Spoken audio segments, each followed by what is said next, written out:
நாள் ஜெபத்தில் நாம் எல்லோரும் கலந்து கொள்ள தேவன் நமக்கு கொடுத்திருக்கிற இந்த மேலான கிருபைக்காக நாம் தேவனை ஸ்தோத்தரிக்கலாம்.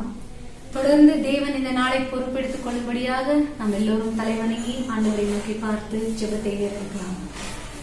அன்பின் இயேசப்பா, இந்த நாளிலே கூட ஆண்டவரே மீண்டுமாய் ஒரு விசை கூட எங்களுக்கு நீர் கொடுத்திருக்கிற இந்த மேலான ஆண்டவரே கிருபைக்காக உமக்கு நாங்கள் ஸ்தோத்தரிக்கிறோம். ஆண்டவரே ஸ்தோத்தரிக்கிறோம். இந்த நாளிலே கூட தேவன் எங்களை மறைத்து நீர் வெளிப்பட வேண்டும்படியாக நாங்கள் ஜெபிக்கிறோம். நாங்கள் பாடுகிற பாடல்கள், ஏறெடுக்கிற விண்ணப்பங்கள், கேட்கிற வார்த்தை அனைத்தையும் ஆண்டவரே நீர் மூடி மறைத்து ஆண்டவரே நீங்க வெளிப்பட வேண்டுமாக நாங்கள் ஜெபிக்கிறோம். ஆண்டவரே நாங்கள் ஒன்றுமில்லை, எங்களை தாழ்த்தி அர்ப்பணிக்கிறோம். நீங்க பெறுவோம், நாங்கள் சிறுவோம், எங்களை ஒப்புக் கொடுக்கிறோம். இயேசுவின் நாமத்தில் பிதாவே, ஆமென்.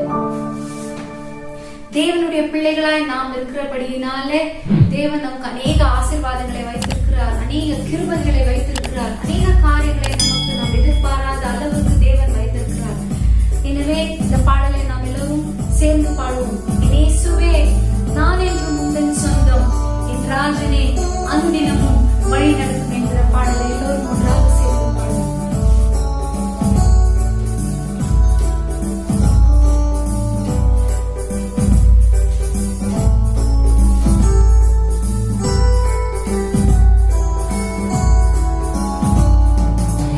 அனுதினம் வழி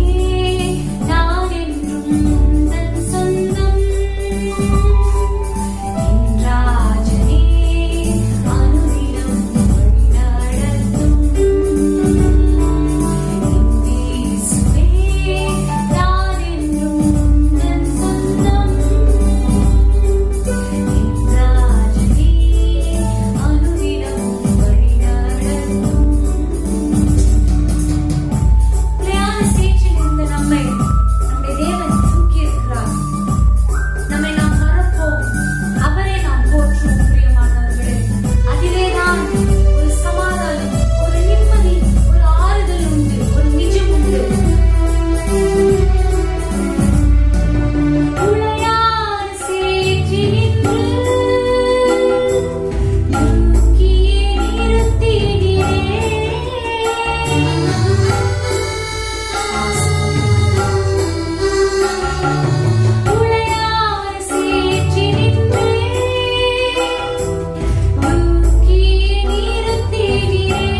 பிரியம் வைத்து யாக்கோபின் சிறையிருப்பை திருப்பினீர்.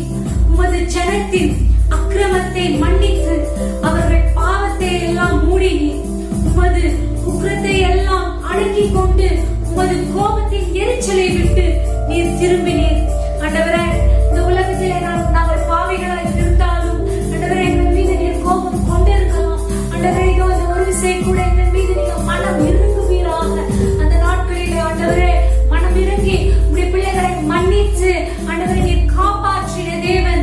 இதோ இந்த நாட்களிலே கூட எங்களுடைய பாவங்களை மன்னித்து நாங்கள் செய்த அக்கிரமங்களை எல்லாம் ஆண்டவரே மன்னித்து ஒரு விசை கூட ஆண்டவரே எங்கள் மேல் நீங்க ஆண்டவரே இரக்கம் வையுங்க. ஆண்டவரே கிருபை வையுங்க. ஆண்டவரே ஆண்டவரே நாங்கள் எந்த சூழ்நிலையில இருக்கிறோமோ அப்படியே உம்மை நோக்கி ஆராதிக்க எங்களை நாங்கள் ஒப்பு கொடுக்கிறோம் ராஜா.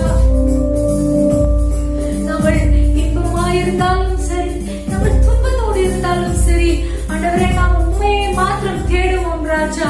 உண்மை மாத்திரமே நாங்கள் நம்புவோம் ராஜா. அப்பா, உண்மை மாத்திரமே நாங்கள் சார்ந்து கொண்டிருப்போம் ஆண்டவரே. இந்த மூச்சு நீங்க கொடுத்தது ஆண்டவரே, ஸ்தோத்திரம்.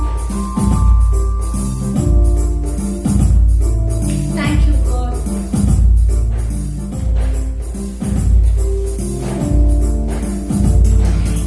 இன்ப துன்ப நேரம் நான் உம்மை சேருவேன். இன்ப துன்ப நேரம் நான் உம்மை சேருவேன். நான் நம்பிடுவேன். பாரில் உம்மை நான் சார்ந்திடுவேன். இன்ப துன்ப நேரம் நான் உம்மை சேருவேன். இன்ப துன்ப நேரம் நான் உம்மை சேருவேன். ஆண்டவரே, நாங்கள் நம்புகிற அந்த ஒரு நபர், அந்த ஒரு தெய்வம் யார் என்றால் இயேசுவே நீர் மாத்திரமே.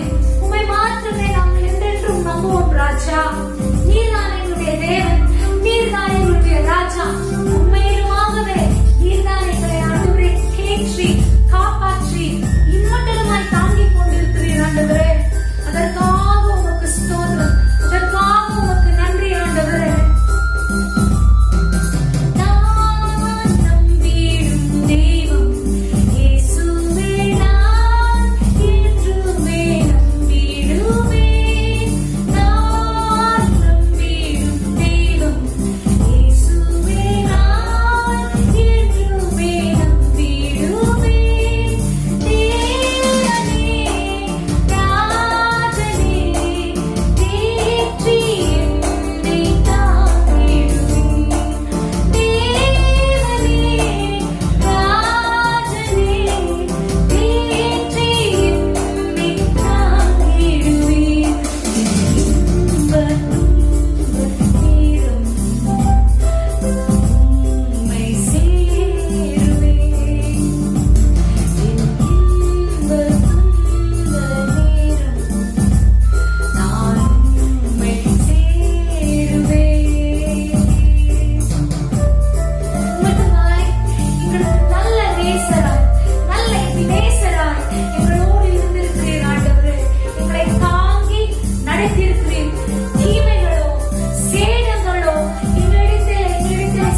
மட்டுமாய் எங்களோடு நீர் இடைப்பட்டீர்.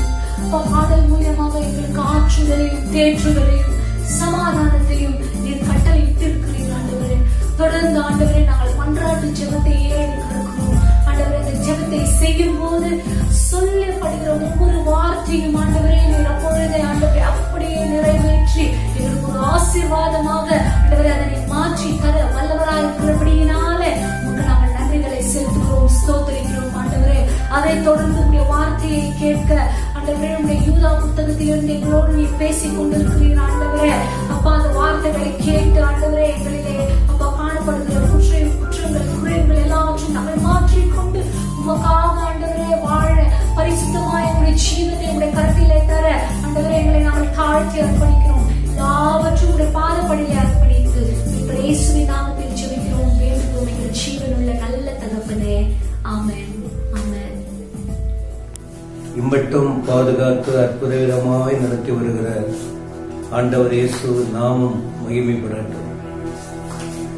இந்த ஆகஸ்ட் மாதம் 10ஆம் தேதி 50 நாள் ஜெபம். 10வது நாளுக்காக கர்த்தருடைய நாமத்தை துதித்து இந்த நாளிலும் அவருடைய சமூகத்தில் ஆத்தும பாரத்தோடு ஜெபிக்கவும் சில வார்த்தைகளை நாம் தியானிக்கவும் ஆண்டவர் நமக்கு கொடுத்த கிருபையை நினைத்து நன்றி சொல்லுகிறோம். 119ஆம் சங்கீதம் 1 முதல் ஒரு 8 வசனங்களை வாசிக்கிறேன். உலகத்தில் உள்ள எல்லாம் ஒழிந்து போய்விடும், ஆண்டுடைய வார்த்தை தான் ஒழியாமல் அழியாமல் நம்முடைய வாழ்க்கைக்கு ஆசீர்வாதமாய் வைத்திருக்கிறார்.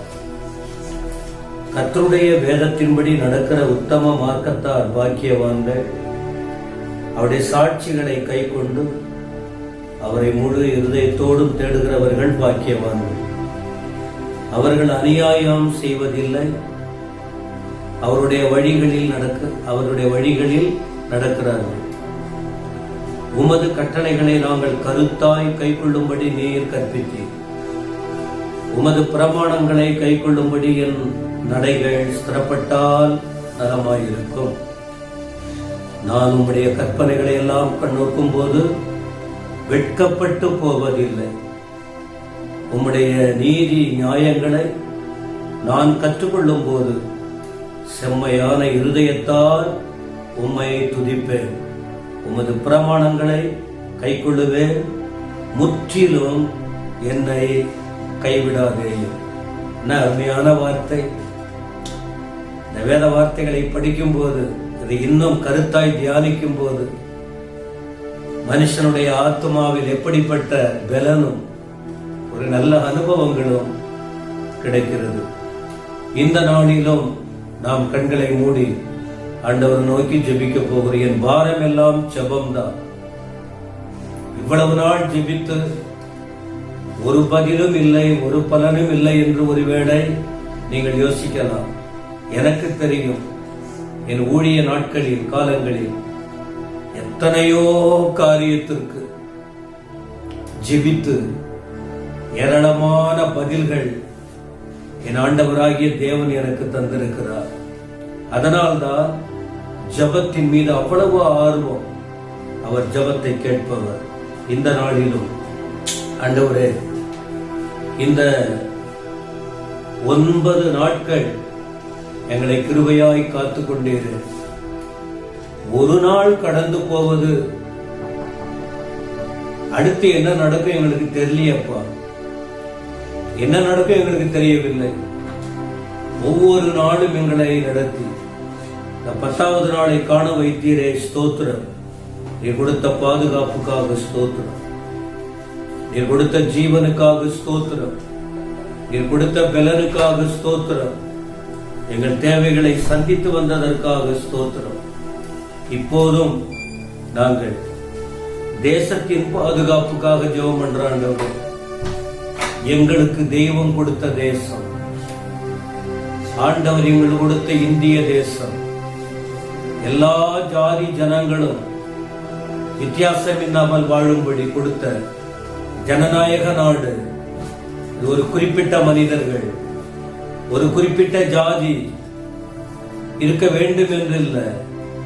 எல்லா ஜாதி ஜனங்களும் நண்பர்களாய் ஒற்றுமையாய் இருந்து வாழ வேண்டும் என்று கொடுக்கப்பட்ட எங்கள் தேசம் இன்னைக்கு பயங்கரமான பிரச்சனைக்குள்ளே இருக்கிறது, பாடுகளுக்குள்ளே போய் கொண்டிருக்கிறது. எங்களால பணம் கொடுத்து உதவி செய்ய முடியாது. எங்களுடைய வரி பணத்தை மட்டும்தான் நாங்கள் கட்ட முடியும் எங்கள் தேசத்தின் வளர்ச்சிக்கு. மற்றபடி எங்களால் பிரார்த்தனை, நாங்கள் தெய்வ நம்பிக்கை இருக்கிறதினால் ஜபம் பண்ணுவதை தவிர எங்களுக்கு வேற ஒன்றும் தெரியவில்லை. எங்கள் தேசத்தை பாதுகாக்க வேண்டும் அப்பா. எங்கள் தேசம் உம்முடைய கருத்தில் ஒப்பு கொடுக்கிறோம். தேவையில்லாத சூழ்நிலைகளை மாற்றும் ஒரு அற்புதமான ஆசீர்வாதங்களை எங்கள் தேசத்துக்கு நீர் கட்டளையிடும். ஏசப்பா உமக்கு ஸ்தோத்திரம். இப்போதும் ஏற்பட்டு கொண்டிருக்கிற இயற்கை சீற்றங்கள், எங்க பார்த்தாலும் பேரழிவு நடைபெற்று கொண்டிருக்கிறது. இந்த அழிவுகளை மாற்றுங்கப்பா. இயற்கை சீற்றங்களை மாற்ற வேண்டும், அந்த பேரழிவுகளை மாற்ற வேண்டும். இது எதனால் வருதெல்லாம் எங்களால சொல்ல முடியாது ஆண்டவரே. நீங்க அனுமதிக்காம மேலே ஆகாயத்தில் உள்ள காரியமா இருக்கட்டும், கீழே பூமியில் வருகிற காரியங்களாய் இருக்கட்டும், எதுவாய் இருந்தாலும் உங்க சித்தம் இல்லாமல் ஒன்றும் நடக்காது என்பதுதான் எங்கள் விசுவாசம் ஆண்டவரே. எனவே தெய்வமே, நீங்க கிரியை செய்யும். எல்லா இயற்கை சீற்றங்களை மாற்றும். கடந்த நாட்களில் பல மாநிலங்களில் வெள்ளம், பல மாநிலங்களில், கேரளாவில், எங்கள் கர்நாடகாவில், அஸ்ஸாமில், பீகாரில், குஜராத்தில், தமிழ்நாட்டில், பல இடங்களிலும் அளவுக்கு மீறி வெள்ளம் அதிகமாகி எவ்வளோ ஜனங்க கஷ்டப்பட்டுக்கிட்டு இருக்காங்க. தயவு செய்து இறங்குங்கப்பா. நாங்க போயிட்டு அவங்களுக்கு என்ன செய்ய முடியும்? அதனாலதான் எங்க உள்ளத்துல ஏற்பட்ட அந்த பாரத்தினால உங்களை நோக்கி கண்ணீர் வடிக்கிறோம், உமை நோக்கி கதறுகிறோம். ஓரியா தலமா ஷதர், இறங்குமையா, எங்கள் தேசத்துக்கு இறங்குங்க ஆண்டவரே. எல்லா ஜாதி ஜனங்களுக்கு இறங்கும். உம்மாலதான் எல்லாவற்றையும் மாற்ற முடியும். எத்தனையோ பேர் வீடு இழந்து தவிச்சிருக்காங்களே, பாதுகாப்பு இல்லாம கஷ்டப்படுகிறார்களே, அவர்களுக்கு வேறு யார் அற்புதங்களை செய்ய முடியும்? மனிதருக்கு மனிதன் ஓரளவுக்கு தான் ஹெல்ப் பண்ண முடியும். ஆனால் ஆண்டவர் தான் தம்முடைய ஜனங்களுக்கு உதவி செய்ய வேண்டும். தயவு செய்து இந்த வெள்ள சேதத்தில் இருந்து தகப்பனே நீங்கள் உதவி செய்யும்படி உம்மிடத்தில் நாங்கள் வேண்டுதல் செய்கிறோம். அதோடு நிலநடுக்கம், சில இடத்துல பூமி அதிர்ச்சி, நிலநடுக்கம், அதனால் ஏற்பட்ட பாதிப்புகளும் உண்டு. அதில் பாதிக்கப்பட்ட மக்களுக்கெல்லாம் இரக்கம் பாராட்ட வேண்டும். அந்த ஜனங்களை காப்பாற்ற வேண்டும். அவர்களுக்கு உதவி செய்யும். ஆகாய விமானம், வானத்திலே மேலே பறந்ததான விமானம் கீழே விழுந்து அது ரெண்டாக உடைந்து அதனால் மரித்து போனவர்கள் உண்டு. அதனால் காயப்பட்டவர்கள் காயமடைந்து கண்ணீரோடும் மருத்துவமனையில இருக்கிற மக்கள் உண்டு. அங்க என்ன கேட்க முடியும்பா? ஏன் இப்படியெல்லாம் ஒரு டிரைவர் ஓட்டுகிற மாலுமியினால வந்த பிரச்சனை என்று சொல்வதா? இது யாருடைய கவலை இனம் என்று நாங்கள் சொல்லுவது? ஏன் இப்படி நடக்கிறது என்று உமக்கு தான் தெரியும். தெய்வம் பாதுகாத்துக் கொள்ளுங்க. எங்க பார்த்தாலும் கண்ணீர், கவலை, எங்க பார்த்தாலும் ஜனங்களுக்கு வேதனை, வருத்தம். எந்த நேரத்தில் என்ன நடக்கும் தெரியல. ஒரு சைக்கிள்ல போனாலும் ஜனங்க பயந்துகிட்டு இருக்காங்க. ஒரு மோட்டர் பைக்கில போனாலும் ஜனங்களுக்கு பயம். 4 சக்கரம் வாகனத்தில் போனாலும், எங்கள் தேசத்தில் பஸ் ட்ரெயின் கூட இப்ப இல்லையப்பா. அந்த வசதி இல்லாத நிலையில பயத்தோடு இருக்கிற இந்த சூழ்நிலை பாதிக்கப்பட்ட மக்களுக்கெல்லாம் இரக்கம் பாராட்டுங்க ஆண்டவரே. எங்கள் தேசத்திலே எல்லை பிரச்சனை மாறலையே, எல்லை பிரச்சனை மாறவில்லையே, காஷ்மீர் பக்கம் அந்த பிரச்சனை மாறவில்லையே, பாகிஸ்தானில் இருக்கிற மக்களை ரட்சிக்க வேண்டும். எங்கள் இந்திய எல்லையோரம் இருக்கிறதான ராணுவ வீரர்களை, அதிகாரிகளை பாதுகாக்க வேண்டும். நியாயமா இருக்கட்டும்பா, எல்லாரும் அட்டூழியம் பண்ண வேணும். அவங்களும் மனுஷங்க, எங்கள் ஜனங்களும் மனுஷங்க. வீணா உயிர் சேதம் ஏற்படுகிறது. தடுத்து நிறுத்துங்க ஆண்டவரே. மனுஷ கண்ணை மூடுனா என்னத்தை வாரிக்கிட்டு போக போகிறான்?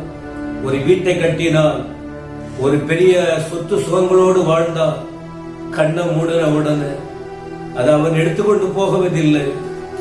இப்படிப்பட்ட நிலையில ஏப்பா ஜனங்க போராடிக்கிட்டு கிடக்கிறாங்க.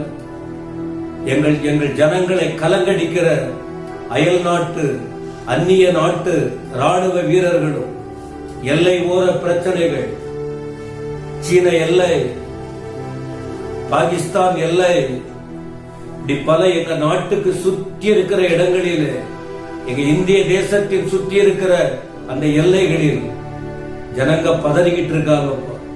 இந்த வீரர்கள் எல்லாம் படுகிற பாடுகள், நாங்க கொஞ்சம் நிம்மதியா இருக்கிறோம். அவர்களுக்கு இறங்க, அவங்களுக்கும் குடும்பம் இருக்கு, அவங்களுக்கும் பொறுப்புள்ளவங்களா இருக்கிறார்களே, நாங்க நினைவு கூறுகிறோம். தயவு செய்து அவங்களுக்கு எந்த ஆபத்து வராம, இந்த தீவிரவாத நிலையில் இருக்கிற மக்களை எதிர் நாட்டு, அந்நிய நாட்டு மக்களோடு இடைபடும் சமாதானத்தை விரும்பட்டும். எங்கள் தேசத்து மக்களை நீங்கள் பாதுகாக்கும்படி உம்மிடத்தில் வேண்டுகிறோம். இந்த நாளிலும் ஏற்பட்டு இருக்கிற கொள்ளை நோய்க்காக நாங்கள் டெய்லி ஜெபம் பண்றோம். அதுக்காகவே இந்த ஜபத்தை நாங்க வைத்திருக்கிறோம். கொரோனா கொள்ளை நோய், கோடிக்கணக்கான மக்கள் பாதிக்கப்பட்டிருக்காங்க. 7 லட்சத்துக்கு மேல உலகம் முழுவதும் மரித்து போயிருக்கிறார்கள். அநேகர் சுகமடைந்து வீடு திரும்பி இருக்காங்க. அவங்களுடைய நிலைமைகள் உமக்கு தெரியும். இந்த பாதிக்கப்பட்டவங்க, இந்த போய் ஹாஸ்பிட்டல்ல இருந்தவங்க, வீடுகள்ல தனிமைப்படுத்தப்பட்டவங்க, அவருடைய உள்ளான வேதனைகள், கஷ்டங்கள் அவரவர்களுக்கு தான் தெரியும். பாரத்தோடு செபிக்கிறோம். அது இந்த லங்ஸ் பிரச்சனை உருவாகுதுன்னு சொல்றாங்க, நுரையீரல் பாதிப்பு, இப்போ ஹார்ட் பாதிக்கப்படுதுன்னு சொல்றாங்க, இருதய பாதிப்பு வருதுன்னு சொல்றாங்க. ஒவ்வொருவரும் வீடியோவிலேயோ மற்றதுலயோ நிறைய விஷயங்களை வெளிப்படுத்தி பேப்பர்ல எழுதி ஜனங்கள்லாம் பயத்தோட இருக்காங்கப்பா. ஜனங்கள் எல்லாம் பயத்தோட இருக்காங்க. நீங்க தான் உங்களுக்கு இறங்கணும். இதனால் பாதிக்கப்பட்ட சிறு பிள்ளைகளுக்காக ஜெபம் பண்றோம். வெளியில சொல்ல முடியாத நிலையில வேதனைப்படுகிற சிறு பிள்ளைகளுக்காக நாங்க வேண்டுறோம். வாலிபர்களுக்காக வேண்டுகிறோம். வரும் நாட்களில் அவர்கள் எல்லாம் நாட்டுக்கு நன்மை செய்கிறவர்களா, தேசத்துக்காக உழைக்கக்கூடியவர்களா இருக்கக்கூடிய வாலிப பிள்ளைங்க நோய்வாய்ப்பட்டு மறிக்க கூடாது. ஏதோ இயற்கையா எங்கேயோ ஒன்று இறந்தார்கள் சொல்றது, இது தொடர்ச்சியா இப்படி இந்த நோயினாலே மறித்தார்கள். எவ்வளவு வேதனை இருக்கு ஆண்டவரே. பெற்றோருக்கு எவ்வளவு வேதனை இருக்கும். பாடுபடுறாங்களே, உங்களுக்கு எவ்வளவு கஷ்டம் இருக்கும். தயவு செய்து இருக்கும். நீ கண்டிப்பா ஜபத்தை கேட்பீங்க. அதே நேரத்தில் கர்த்தாவே, வயதானவர்களுக்காக நாங்கள் ஜெபம் பண்றோம். 60 வயதுக்கு மேல இருக்கிறவங்க, கேன்சர்ல இருக்கிறவங்களுக்காக, ரத்த கொதிப்புல உள்ள இருக்கிறவங்களுக்காக, சர்க்கரை நோயில பாடுபடுறவங்க, இப்படி பல விதமான நோய்களிலே கஷ்டப்பட்டுக்கிட்டு இருக்கிறவங்க, அவங்களுக்கு கொரோனா என்று சொல்லி இப்படி எல்லாம் வேதனை இருக்கிறது. ஜனங்களுக்கு இறங்கும். என் தேசத்துக்கு இறங்கும் ஐயா. என் தேசத்தின் குடிகளுக்கு இறங்கும் இயேசுவின் நாமத்தில். ஏழை எளிய மக்களுக்காய் வேண்டுகிறோம். ஏழைகளுக்காக ஜெபம் பண்றோம். எளியவர்களுக்காக ஜெபம் பண்றோம். திக்கற்ற பிள்ளைகளுக்காக, அனாதைகளுக்காக ஜெபிக்கிறோம். வெளியே சொல்ல முடியாமல் வேதனைப்பட்டுக் கொண்டிருக்கிற எல்லாருக்காக உம்மிடத்தில் வேண்டுகிறோம், இறங்கும். எங்கள் ஜெபங்களை கேட்டதற்காக ஸ்தோத்திரம். ஒரு 50 நாள் வரைக்கும் நாங்கள் இந்த நேரலையில் சொல்லி ஜெபிக்கிறோம். மற்றபடி நாங்கள் அனுதினமும் அதிகமாக பாதத்தில் விழுந்து கதறி கொண்டிருக்கிறோம். நீங்க தான் அற்புதங்களை செய்யணும். எங்கள் ஜெபங்களை கேட்டதற்காக ஸ்தோத்திரம், ஸ்தோத்திரம், ஸ்தோத்திரம். நீங்கள் பதில் கொடுக்கிறீர்கள். எவ்வளோ பதில் வந்திருக்கிறது. நாங்க பதிலை எதிர்பார்க்கிறோம். சீக்கிரமா அந்த கொள்ளை நோய் ஒழிய போகிறது இயேசுவின் நாமத்தினால். எங்க ஆண்டவரால் தான் முடியும். விஞ்ஞானியால் முடியாது, மருத்துவர்களால் முடியாது, வேற யாராலும் முடியாது. எங்க தெய்வத்தால தான் முடியும். எங்க தெய்வத்தை நம்புகிறோம். உம்மால் முடியாத காரியம் ஒன்றும் இல்லை. ஆண்டவர் கிரியை செய்ய வேண்டும். இந்த எளியவர்களின் ஜபத்தை ஏற்றுக்கொண்டு நீர் பதில் கொடுக்கிறதற்காக ஸ்தோத்திரம். எங்களை தரை மட்டும் தாழ்த்தி உம்மை உயர்த்தி வேண்டுகிறோம். இயேசு கிறிஸ்துவின் அற்புதமான நாமத்தில் வேண்டிக் கொள்ளுகிறோம் நல்ல பிதாவே, ஆமென், ஆமென். பிரியமானவர்களே, எல்லாவற்றுக்காக பிரார்த்தனை ஏறெடுக்க வேண்டும் என்று பரிசுத்த வேதம் சொல்லுகிறது. நாங்கள் பின்பற்றுகிற, நாங்கள் நம்பிக்கொண்டிருக்கிற இந்த பரிசுத்த வார்த்தைகள் சொல்லுகிறது. அதன் அடிப்படையில் இந்த நாளிலும் நாம் ஜெபித்திருக்கிறோம். இப்போதும் ஒரு வசனத்தை தியானித்து நாம் கடந்து போகிறோம். யூதா எழுதின பொதுவான நிருபத்தின் 5வது வசனம். யூதா எழுதின பொதுவான நிருபத்தின் 5ஆம் வசனம் படிக்கிறேன், கேளுங்கள். நீங்கள் முன்னமே அறிந்திருந்தாலும் நான் உங்களுக்கு நினைப்பூட்ட விரும்புகிறது என்னவெனில், கர்த்தர் தமது ஜனத்தை எகிப்து தேசத்திலிருந்து வரப்பண்ணி ரட்சித்து பின்பு விசுவாசியாதவர்களை அழித்தார் என்று இந்த 5ஆம் வசனத்தில் இருக்கிறது. இதற்கு முன்பு 4 வசனம் வரைக்கும் ஏராளமான தலைப்பின் கீழ் உங்களுக்கு ஆண்டுடைய வார்த்தையை சொல்லி இருக்கிறோம். இப்போதும் இந்த 5ஆம் வசனத்தின் முதற் பகுதி இருக்கிற என்ன வார்த்தை, உங்களுக்கு நாங்கள் நினைப்பூட்டி ஞாபகப்படுத்துற காரியம் என்ன? ஆண்டவர் ஜீவனுள்ள தேவன், முழு உலகத்தை படைத்தவர், எல்லாருக்கும் சொந்தமான தேவன், விசேஷமாய் தமது ஜனம் என்று அழைக்கப்படுகிற இஸ்ரவேல் ஜனத்தை எகிப்து தேசத்திலிருந்து வரப்பண்ணினார் என்று ஒரு வார்த்தை அங்கே எழுதப்பட்டிருக்கிறது. அப்படியானால் இந்த தேவன் யார்? ஜனங்களின் மேல் கரிசனையுள்ள தேவன். மனிதனுடைய இருதயத்தில் அல்லது மனிதனுடைய வாழ்க்கையில் அவர்கள் எப்படிப்பட்டவர்களாய் இருக்கிறார்கள் என்பதையெல்லாம் புரிந்து செயல்படுகிற தேவன். ஆதியாகமம் 15ஆம் அதிகாரம் 13 முதல் 16 வரைக்கும் பார்த்தால், ஆதியாகமம் 15ஆம் அதிகாரம் 13 முதல் 16 வரைக்கும் வாசிக்கும் போது, ஆபிரகாமோடு இந்த கர்த்தர் பேசினார். உன்னை நான் ஒரு சந்ததியாய் மாற்றி இருக்கிறேன், உன் மூலமாக தான் இந்த எபிரேய அல்லது இந்த இஸ்ரவேல் ஜனத்தின் விதையாக உன்னை தெரிந்து கொண்ட, உன் மூலமாக தான் இந்த சந்ததி பெருகுகிறது. அதனால உனக்கு நான் கொடுத்த வாக்குப்படி இந்த ஜனங்கள் 400 வருடம் எகிப்துங்கிற தேசத்தில் அந்நிய நாட்டிலே போய் இருப்பார்கள். அந்த 4 தலைமுறை முடிவிலே அவர்களை மீண்டும் எகிப்திலிருந்து நான் வரப்பண்ணி அவர்களை ரட்சிப்பேன், அவர்களை பாதுகாப்பேன் என்று அந்த வசனத்தில் படிக்கிறோம். ஆதியாகமம் 41ஆம் அதிகாரம் 43ஆம் வசனத்தில், ஆதியாகமம் 41:43 யோசேப்பு என்ற இந்த ஆபிரகாமின் பேரன் அல்லது யாக்கோபின் மகன் இந்த யோசேப்பு எகிப்து தேசத்திற்கு கொண்டு போகப்பட்டு அது ஒரு சரித்திரம் இருக்கிறது.